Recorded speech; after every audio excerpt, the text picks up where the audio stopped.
operation nga wala pa na sayri sa kadaghanan yun nga regular na kani nga ginahimo sa atong mga hospital.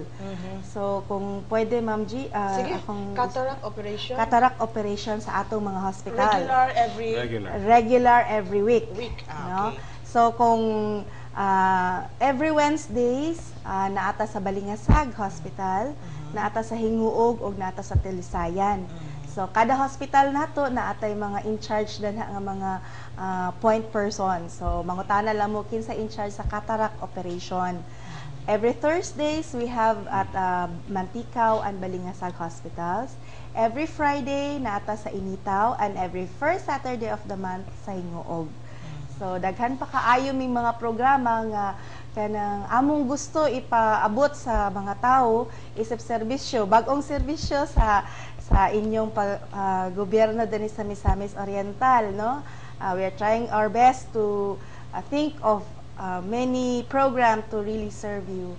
So hinatunta nga mas daghan tabangan mi ninyo nga mapaabot sa mga tao nga naay balatian nga ang atong hospital anda mo serbisyo sa inyong mga problema sa pandawas.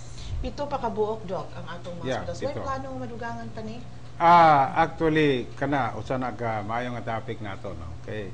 Sa ang hospital manggod, pagtukod sa hospital, dili lang man kay according to the whims sa mga atong mga leaders, but may basehan kana it should be the population bed to population ratio sa usa ka lugar.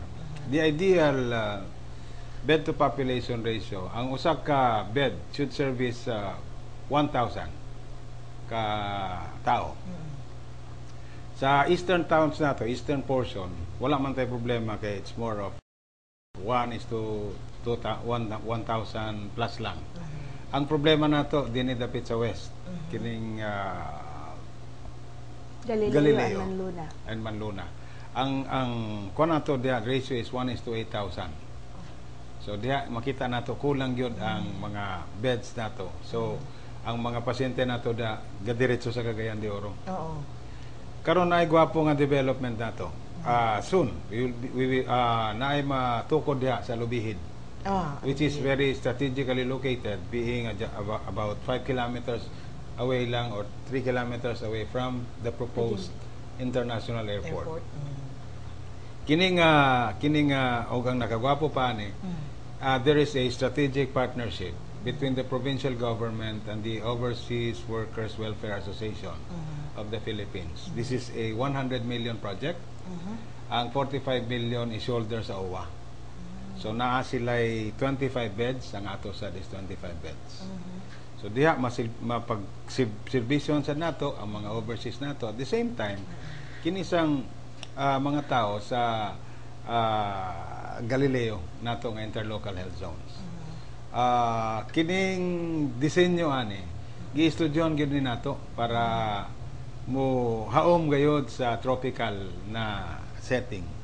Kay kung atong mabantayan, most of our government hospitals init, di ba? Ang ventilation is a problem. So we have to have air conditioning para din, and this entails a lot of money. Para sa kuryente, ang kuryente lang namo sa inyo, we are paying more than 100,000.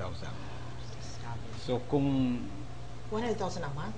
Ang disenyo nato, kay sa mga equipment nato and air conditioning para sa atong mga gamit sa mga pasyente o sa mga offices.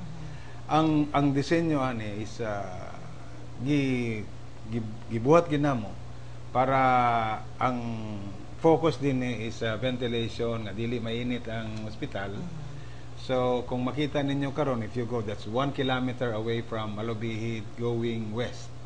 At the left side na embankment nga gibuhat sa ato nga patag na siya. So kung high ang ceiling, dagko ang windows, so naa say exhaust para ang hot air mo gawas. So kini tanan gibuhat sa konsultasyon sa mga end users, kami mga doktor, mga nurses, etc., with the architect and the engineer na wala pa gid mabuhat sa sukat.